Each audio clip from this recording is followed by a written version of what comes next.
hatia ya kumuua mfanya biashara Monica Kimani siku ya tarehe 18 Septemba mwaka 2018. Mashtaka ama mshtakiwa wa pili wa kesi hiyo, Jackie Maribe, akipatikana kutokuwa na hatia katika mauaji hayo. Hukumu kuhusiana na mauaji hayo itatolewa tarehe 8 Machi mwaka 2024. Lakini kwa sasa tusikize baadhi ya yale yalijiri katika mahakama. Cases that speak to circumstantial evidence. Some very critical areas I think will guide my findings.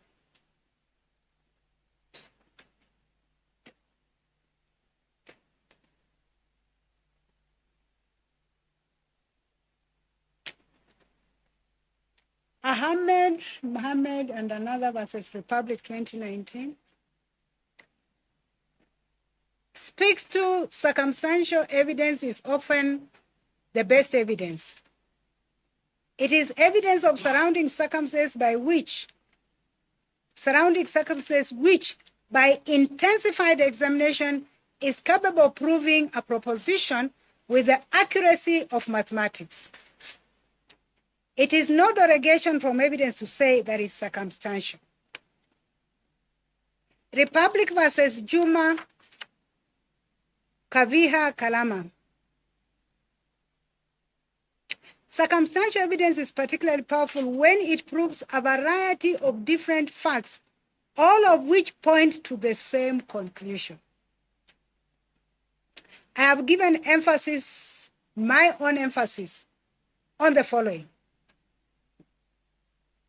It works by cumulatively in geometrical progression against other possibilities that has been likened to a rope composed of several cords. One strand of a cord might be insufficient to sustain the weight, but 3 strands put together may be quite of sufficient strength. There may be a combination of circumstances, no one of which would raise a reasonable suspicion, but the 3 taken together may create a strong conclusion of guilt with as much certainty as human affairs can require or admit. Emphasis added.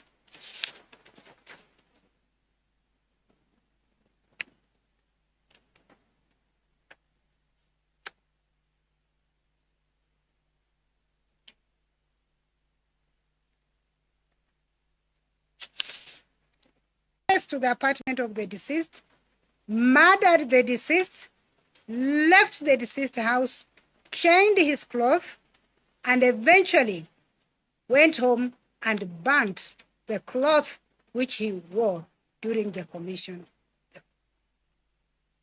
It is the finding of this court that all this evidence taken culminatively leads to a strong conclusion that the first accused person murdered the deceased.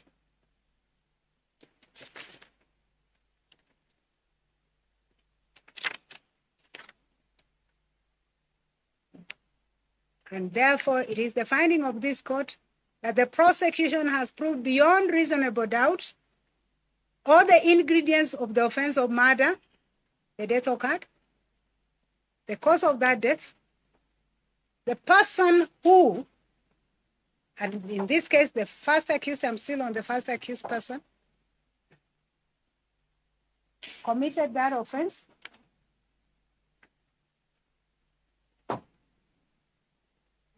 It was not a case of homicide. Excusable homicide, it was unlawful.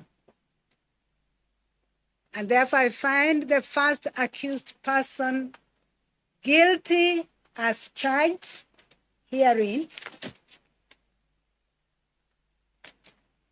of the offense of murder, that on the night of 19th of September 2018, at an unknown time at Ramuria Gardens apartment, Kitale Lane off Dennis Street, with others known before this court, he murdered Monica Nyawira Kimani.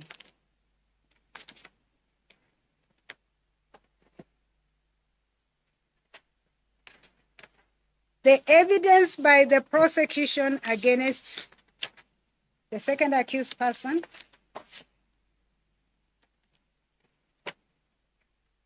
did not place the second accused person in the house of the deceased on the material night. There was no evidence that she had ever communicated with the deceased.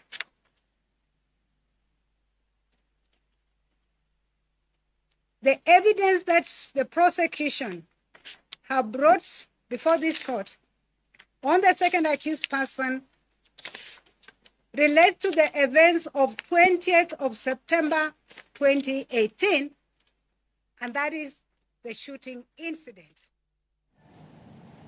Bila shaka huyo ni Jaji Grace Nzioka kitoa uamuzi kuhusiana na kesi hiyo ya mauaji ya mfanyabiashara marehemu Monica Kimani ambayo ilitekelezwa tarehe 19 Septemba mwaka 2018, ila katika uamuzi wake bado amemtaja Jackie Maribe ambaye ni mwanahabari kutokuwa na hatia kutokana na masuala mbalimbali, lakini kwa sasa tusikie alichosema. The accused person is acquitted of the offense.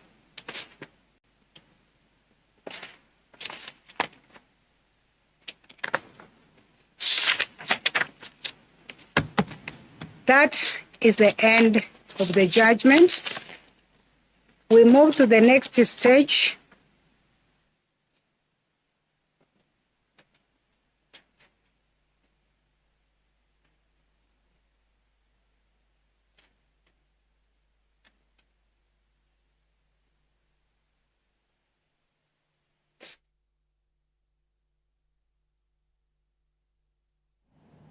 Ni taarifa ambayo tumekuwa tukifuatilia kuanzia asubuhi kuhusiana na mauaji hayo ya mfanyabiashara Monica Kimani, kesi ambayo imeendelea kwa muda wa miaka 5. Kama nilivyosema awali, ilitekelezwa mwaka 2018, imeahirishwa mara 3 kutokana na sababu mbalimbali, ila katika uamuzi wake Judge Grace Nzioka ni kuwa baadhi ya yale aliangazia zaidi ni kutokana na kule kudhamiria na fikra zake mshtakiwa wa kwanza ambaye ni Joe Irungu kuhusiana na kutekeleza mauaji haya, akisisitiza kuwa ni mpango alikuwa amepanga kuanzia mwanzo kutokana na vile alivyokuwa na stakabadhi tofauti, kuanzia kitambulisho cha kuingia kwenye eneo ambako alipatikana ameuliwa mfanyabiashara Monica Kimani, kuanzia pale kwa kuwepo na stakabadhi, kuingia pale, kanzu, mavazi tofauti kuyachoma, miongoni mwa mengine. Ni taarifa baadaye tutakuwa tukizamia kwa undani, lakini katika masuala mengine ni kwa usajili wa makurutu 15,000 wa shirika la huduma ya vijana NYS unakamilika leo baada ya zoezi hilo kuanza Jumatatu. Akizungumza katika uwanja wa Nyayo, waziri wa usimamizi wa umma Moses Kuria amesema kuwa serikali imetekeleza zoezi hilo la kusajili makurutu bila ufisadi wote, huku akipongeza pakubwa viongozi wa shirika la NYS, akisema kuwa wale ambao wamefaulu wataripoti kwa kozi za wanajeshi wa NYS katika chuo cha NYS Gilgil na Naivasha katika kwa tarehe na nyakati zitakazobainishwa katika barua zao za wito. Ndio njia ya kipekee, 80% ya wale wanajiunga na vikosi zetu, jeshi, polisi, KWS, KFS, watatoka kutoka kwa hawa. Kwa hivyo hawa ndio wanajeshi.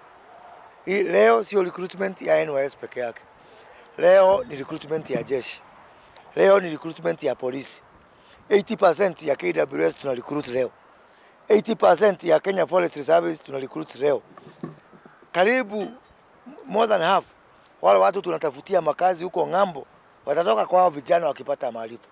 Wale watu utapata kwa mabuilding zetu, wakilida mabuilding zetu za serikali, wakifanya kazi ya ujenzi, kazi ya maji, kazi ya dams, kazi ya water plants, kazi ya kulima, mechanization ya agriculture, ni hawa watu. Kwa hivyo leo ni siku ya kipekee. Na kwa hivyo ndio tumesema ya kwamba sababu Kenya mpya tunaanza kuijenga kutoka kwa hii kikosi. Nimesema lazima tukue na uadilifu, tukue na uwazi. Nimesema mfanywe mchana, una wale ni wazazi, na hii ndio inaendelea Kenya mzima. Vile vile nilitoa taratibu ya nafasi za NYS. Kila ward nafasi yake.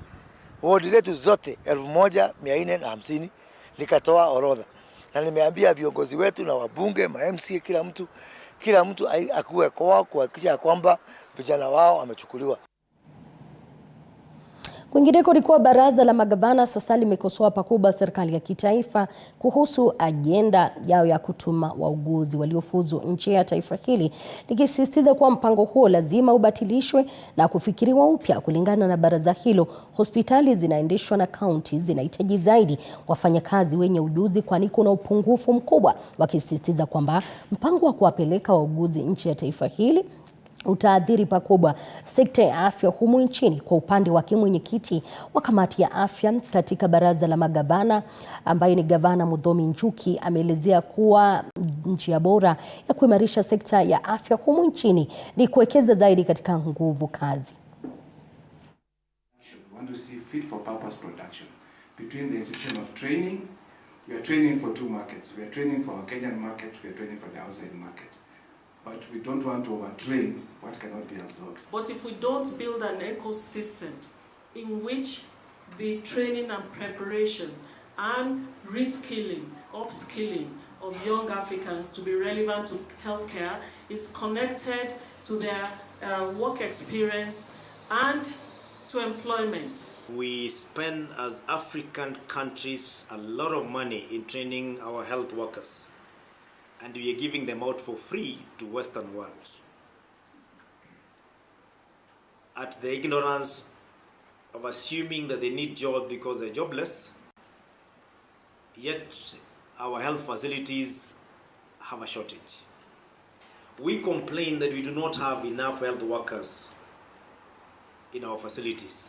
It is true, I gave you a ratio of 14 to 10,000. Why is it that we have very many nurses who have been trained are coming out of the nursing and medical colleges, yet we have shortages in our facilities? Na serikali ya kaunti ya Nakuru imepuuzilia mbali ripoti kwamba ukusanyaji wa mapato ulishuka kwa zaidi ya 48% katika kipindi cha mwaka wa fedha wa 2022-2023. Inadaiwa kwamba Nakuru ilikusanya ushuru wa shilingi bilioni 1.6 ikilinganishwa na shilingi bilioni 3.6 zilizokusanywa katika mwaka wa fedha wa 2021-2022, kama anavyotuarifu mwanahabari wetu Chichi Josephine. Siku chache baada ya seneta wa Nakuru Tabitha Karanja kushutumu serikali ya kaunti ya Nakuru kwa kushindwa kutekeleza majukumu yake, kamati ya fedha katika serikali ya kaunti hiyo imetupilia mbali madai hayo. The erroneous reporting that is going around, those allegations are untrue. Kulingana na hazina ya kaunti, mapato katika mwaka wa fedha uliopita yalikuwa bilioni 3.13 wala sio kama inavyodaiwa. Our collection for last financial year was 3,130 billion. As of 30th June 2023. Waziri wa fedha wa kaunti pamoja na wanachama wa kamati ya fedha Bwana Stephen Ribe walitilia shaka nia ya hatua ya seneti na kumtaka seneta Karanja asome ripoti ya sasa ya mkaguzi wa bajeti ili apate taarifa sahihi. I want to appeal to Senator Tabitha. Please get this report, go through it, tell Kenyans the truth. The constitutional duty ya senator is clearly stated in the constitution. Ukiangalia what has happened is that sisi senator alichukua jukumu hili akaenda akapelekea komiti ya liaison ambayo sasa ni ya chairs wa Senate bila idhibati kamili. Hata hivyo, alikiri kuwa ripoti ya robo ya kwanza ya mkaguzi wa bajeti ilipotoka Machi mwaka jana ilikuwa na dosari ambayo sasa imetatuliwa. The third quarter last year, end of March, the controller of budget reported we had only corrected 1 billion and 92 million, which we wrote to the controller of budget, and she replied that there was error in reporting Nakuru County revenue. If you look at the local tax receipts to CRF, you have it here. You'll find that we have 1.6 billion here. Down there you'll find the Facility Improvement Fund, 1.5 billion. it has not been captured by that report, and it is here. When you get the calculation of the total, the subtotal of that, you get 3.1 billion Kenyan shillings, 3.130. And this has also been accompanied by this report of the Auditor General of the control of budget. Chichi Josephine, TV47. Kwingineko ni kwa kizaazaa kimeshuhudiwa leo alasiri katika majengo ya afisi ya gavana wa kaunti ya Vihiga Wilbur Otichlo baada ya walimu wa chekechea katika kaunti hiyo kuvamia afisi hizo huku wakitaka kumuona gavana kuhusu lalama za malipo duni pamoja na ukiukwaji wa mkataba wa uajiri. Juhudi za kuwazuia walimu hao za kuingia kwenye lango hilo zikigonga mwamba huku maafisa katika Wizara ya Elimu kwenye kaunti hiyo wakipata ugumu kuwaeleza walimu hao hali ilivyo. Mwanahabari wetu Arnold Adidi na mengi zaidi. Alasiri leo nje ya ofisi ya gavana wa kaunti ya Vihiga Wilbur Otichlo, walimu wa chekechea wakiongozwa na katibu mkuu wa muungano wao Zipora Mutuku walikita kambi hapa, nia yao kuu ikiwa ni kukutana na gavana kuhusu swala la mazingira duni wanamofanyia kazi. Hata hivyo, kwa muda walimu hawa walizuiliwa nje ya lango la ofisi hii. Kati ya masuala yaliyoibuliwa na walimu hawa wa chekechea ni pamoja na malipo duni, wakisema kuwa serikali ya kaunti ya Vihiga haijatilia maanani vigezo vya tume ya kuratibu mishahara nchini SRC katika kuwalipa mishahara wa wafanyakazi wa umma. Tuko na SRC salary structure ambayo ni ya ECD teachers ambayo inatumika kulipa ECD teachers. Kaunti zingine zote zinatumia hiyo salary structure from SRC, ambapo mwalimu wa certificate pesa yake ya chini inafaa ikuwa 27,000. Sasa yini Vihiga hakuna kitu kama hicho, hawafuati hiyo.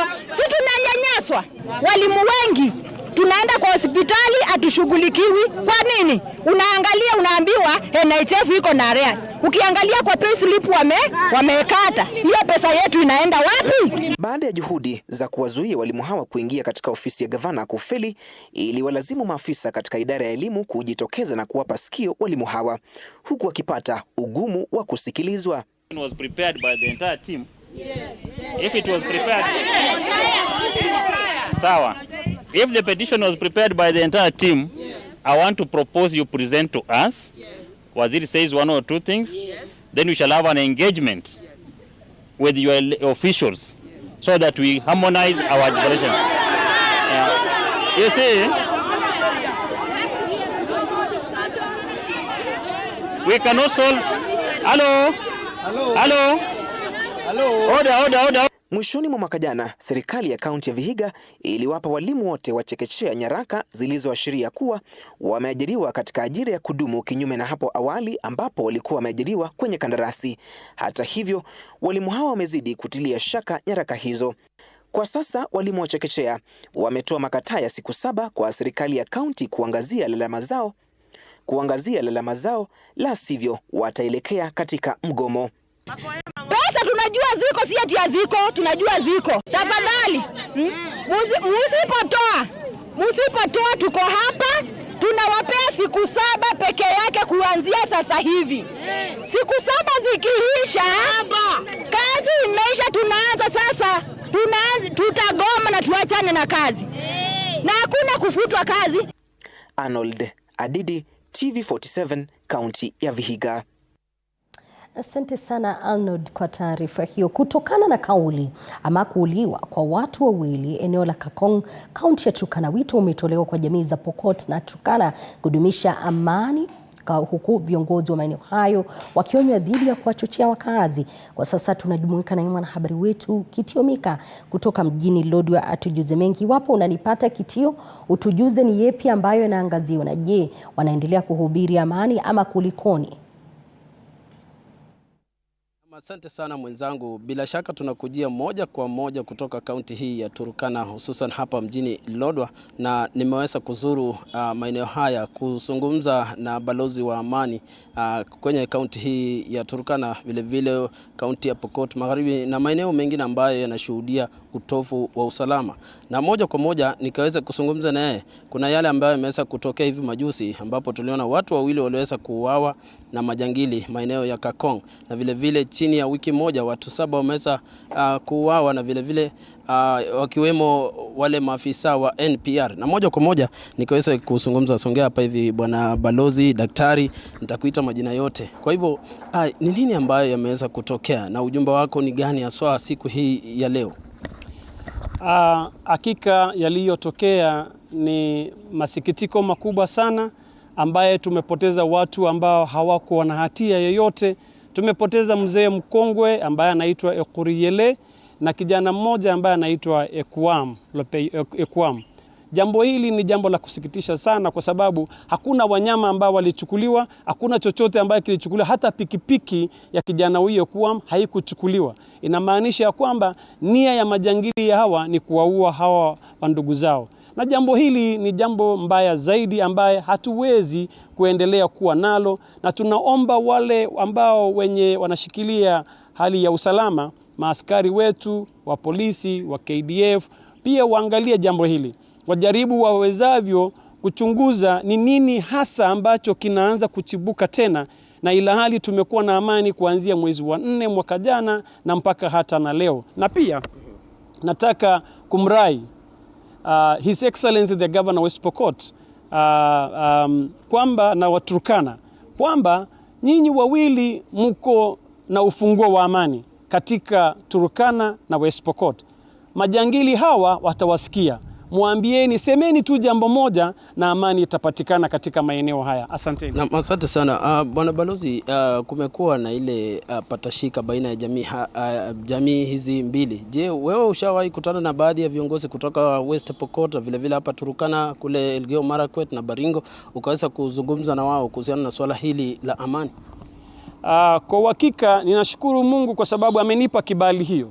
Nimewahi kutana na Mheshimiwa Lochakapong, nikanena moja kwa moja na yeye kuhusu amani, na alinihakikishia kwamba mtuombe tuone ya kwamba amani itapatikana kati ya Turkana na Pokot, na akaniahidi pia kwamba yeye ako na mpango ya kukutana na Mheshimiwa Daktari Namoit wa Turkana South ili waweze kuongelea jambo hili. Na wakati nilipokutana na Daktari Namoit akanihakikishia kwamba amani itapatikana, na lazima wataendelea kuongelea jambo hili, ijapokuwa kuna wale ambao wanajaribu kuhujumu amani, lakini wao wako tayari kuongelea jambo hili. Tuendeleeni kuhamasisha watu kuhusu amani, kwa sababu siku moja amani itapatikana na majina yetu itakuwa kwenye kumbukumbu ya kwamba kulikuwa na watu hapa ambao walikuwa wanaeneza amani, na sasa amani tumepata.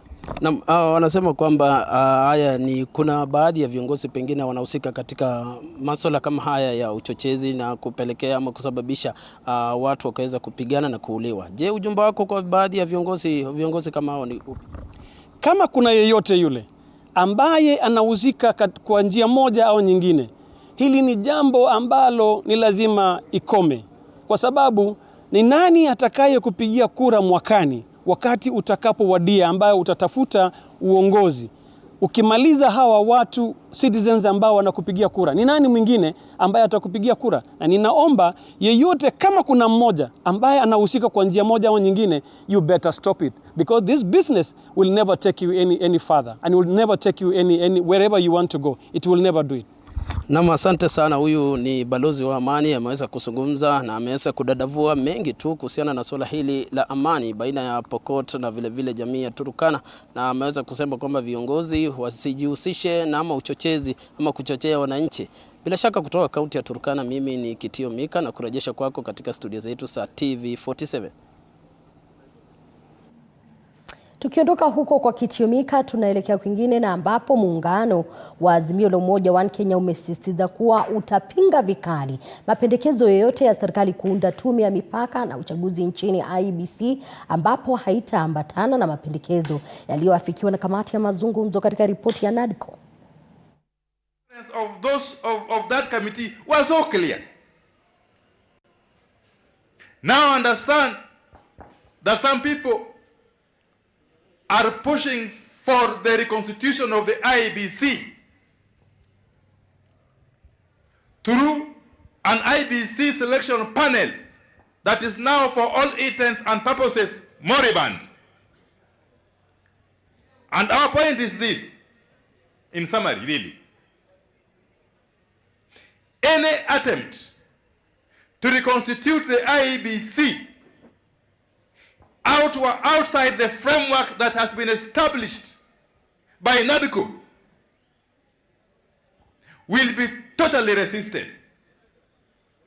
And if they go ahead and reconstitute the IEBC outside the NADCO framework, then that will only be an IEBC for Kenya Kwanza. It will not be an IEBC for Kenya. That even 450 billion shillings, which is less than 10% of a national budget, which is more than 3 trillion, they cannot be able to send that money. So even in education, when Ruto says that there's going to be money coming to the schools, that's a big lie.